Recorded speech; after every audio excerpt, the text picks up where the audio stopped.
আজি এটা বস্তু আনিলোঁ আৰু বস্তুটো একদম ফ্ৰিজৰ কাৰণে আনিছোঁ ভাবি আছিলোঁ আনিম বুলি সকলোৰে মানে ফ্ৰিজবোৰত দেখা পাওঁ বা বহুতৰে আছে আৰু মোবাইলবোৰতো আজিকালি ইউটিউবাৰ ভিডিঅ'বোৰতো দেখা পাওঁ একদম ধুনীয়া বস্তু এটা আনি আনবক্সিং কৰিছোঁ আৰু বস্তুটো হৈছে এইখিনি হ'ল চব্জিখিনি থ'বলৈ ফল মূল থ'বলৈ বা কিবাকিবি এইবোৰ বস্তু ভৰাই থ'বলৈ একদম এটা টেমা ছটা আহিছে আৰু এতিয়া ফ্ৰিজত থৈ ভাল হ'ব যিহেতু পলিথিনত খোৱাটো বহুতেই বেয়া সেইকাৰণে ইয়াত থৈ পেলাই ধুনীয়াকৈ থ'ব পাৰিম এতিয়া আৰু ন দেহা ভাল লাগিছে মই ভাবিছিলোঁ যেনেকৈ আহিব তেনেকৈ আহিছে নে চাইছোঁ আহিছে ইয়াত খগকেইটা এয়া এনেকৈ পেলাই এনেকৈ থাকিব এইটো মানে এইটো হেৰি দি দিছে প্ৰটেক্ট হৈ থাকিব এইটো এনেকৈ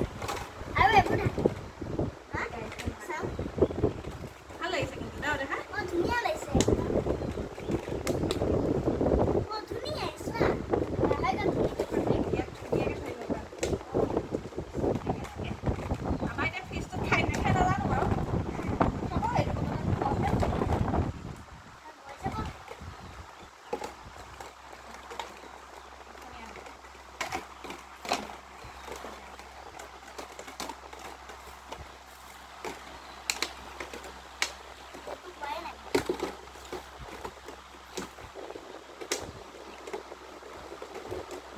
ধুনীয়াকৈ সজাই পেলাই